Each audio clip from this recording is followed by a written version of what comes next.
Welcome, Dawn Weatherwax, Sports Nutrition to Go, and my Food for Speed podcast, Olympic Edition, Fueling Gold. We are talking about how to take our fueling needs to peak performance. We have talked about doing a nutrition consult. We have discussed how to look at labs and medical history. We have looked at body composition and metabolism testing, and now we're going to look at Musclesound, which most people don't even know what that is. What is Musclesound? Musclesound and its benefit looks inside the muscle to see how fueled it is of carbs, known as glycogen. Right leg tells us the right side of the body, left leg, left side of the body.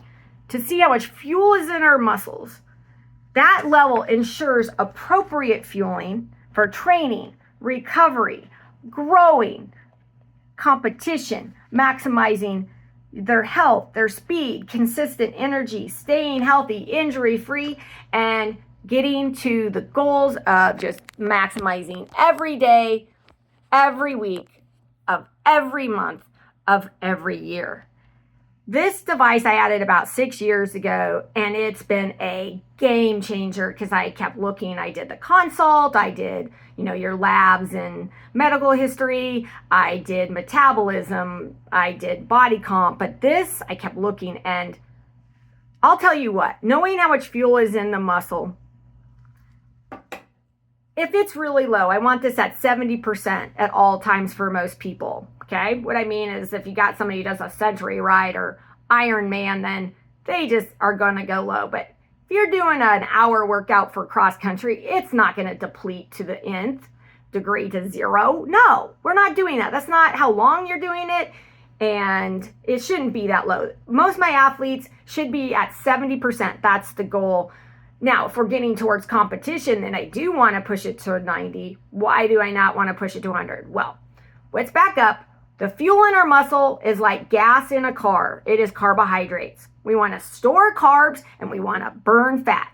I'm going to say that again. We want to store carbs and burn fat. Carbs are like gas.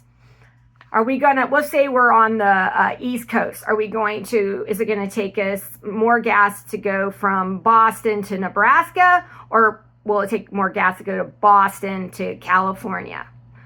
Obviously, it's going to take more gas to go to Boston to California. Next, so that's activity. How much activity is somebody doing? How much movement? Now, how fast are we going to go? Are we going to go 50 miles per hour? Or are we going to go 80 miles per hour? If we're going to go 80 miles per hour, we're going to use more gas going the same distance. That is like competition. That is like you're pulling the fuel out. All right. Fat sits on the outside, and this is in my past podcast, so I'm not going to sit for the most part, and it fuels into the bloodstream. Carbs, because it's gas, we could run out. It's really hard to run out of fat because honestly, you won't run out of fat before you run out of gas, and this keeps you alive, but this is a limiting factor. If you decide you need to get leaner and you just slash fuel, like you're just not eating enough, you're going to start going lower and lower. It's like having $5 of money to fill up a 50-gallon tank, or $50, a tank with $50. That's not going to work. Once it goes low, eventually you're going to get more tired. You're going to get slower. You're more apt to get sick. You're more apt to get injured. You're going to slow down growth, and it's really going to perpetuate problems. And if you make it through that year and you did personal best and you weren't fueling enough, it's just playing Russian roulette. You will falter and you will fall, because I've seen it over and over. Those who do don't see it right away. It's just they got lucky. But the fuel in the muscle is insanely important. It also helps us to grow. And that's the other piece that we forget. We're like, wow, we're just doing this activity, but the activity is also growth. And it takes a lot of fuel to grow. And that's what most people don't put into this equation. And I see it over and over. In fact, I know when my athletes are going to grow, when the fuel goes up and then the fuel starts to take a nosedive down the next session, I'm like, you're in a growth spurt. It also, if something's really inflamed, you won't absorb as much fuel on that side of the body. It's very fascinating to see that. We've caught in stress fractures. We have caught in just recently. I've had it for 6 years, and I had somebody who I've known for a while, and we just can't get fuel in the muscle. And celiac in peds, how you get carbs in the muscle, believe it or not, because you're not absorbing. And then there's lots of inflammation, and inflammation impedes fuel in the muscle. He was always hungry. I thought he had a parasite. He was eating 5,000 units of fuel, and we still didn't get enough. And he doesn't have celiac, but a pretty serious wheat sensitivity. And for the first time, 2 months in a row, we've gotten more fuel and we're on our way. But that's me learning with years of experience. And this is the thing. It won't matter how hard you train. It won't matter if you give it 150%. If you don't do what you need to do daily, it's not about competition. Everybody's like, what should I eat for competition? I'm just going to share with you. If that is low, you will slow down growth. If that is low, it doesn't matter if you have a spaghetti dinner at night. You won't fuel it all the way back up to 100% in one meal. You won't. So if you're starting that major composition at 20%, have fun with that, because you're not going to maximize your potential. And again, some people do great, but they could be better.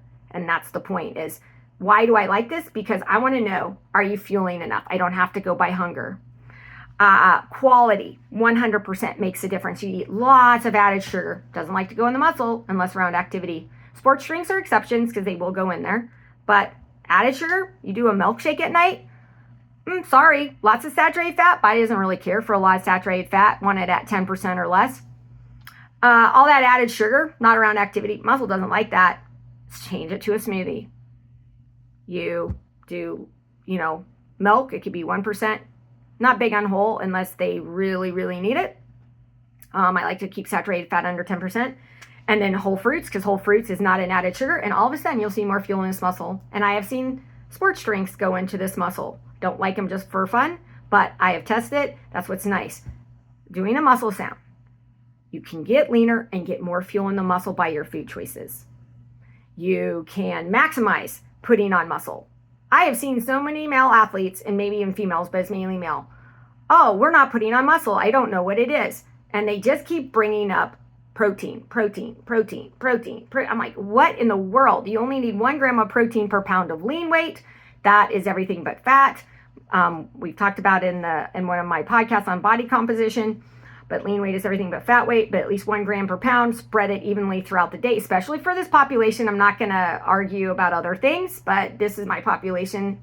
80% is 18 and under or 24 and under. So we need to spread this out, and it'll maximize putting on the muscle. But guess what? It's like air in a tire. Think of protein, air in a tire. Oh, I'm not putting on muscle, therefore I just need to eat more protein and try to squeeze the air in the tire.